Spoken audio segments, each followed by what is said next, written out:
Hello guys, for today's menu natin. So yun, pang traditional na luto lang, yung pang simple lang, hindi pang garabuhan.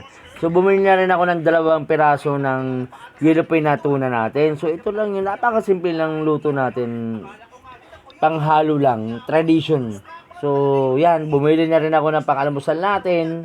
Yan, lagay na tosino, tsaka daing, tsaka mantika, pang prito. So ito yung mga ricado niya, simple lang, kamatis, sibuyas, luya lang at onion leeks, tsaka tanglad. Alam naman natin kung ano yung tanglad at yung malunggay, kung gaano kalakas ng protina na gagawa sa katawan ng tao yan. So, napaka simple lang, hindi mo na kailangan bumili ng mga preservatives na para sumarap yung luto mo. Traditional lang yung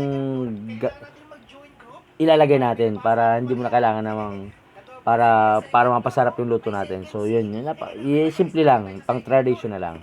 So, yan yung mga healthy pagkain at ulam na noon, nung unang panahon na ginagawa ng mga ninuno natin. So, yan lang.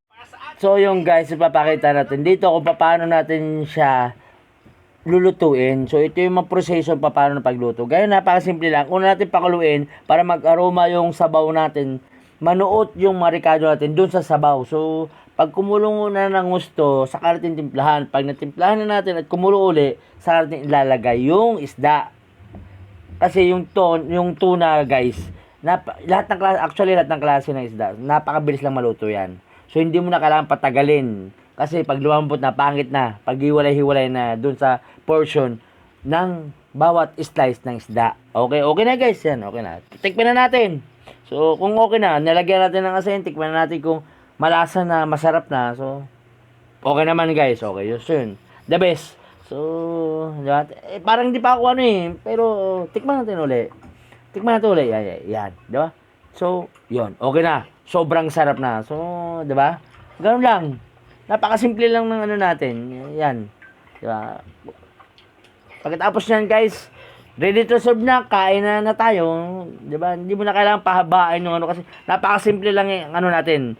Kung paano natin yung proseso ng traditional na pagluluto ng tinulang isda. So, hindi mo na kailangan ng mga maraming preservatives para sumarap yung luto natin. So, yan lang. Simple lang. Pagkulo ng nilagay nating malunggay, pwede na. Pwede na makakaunin yan. Kainan na. Yan lang guys. And thank you for watching.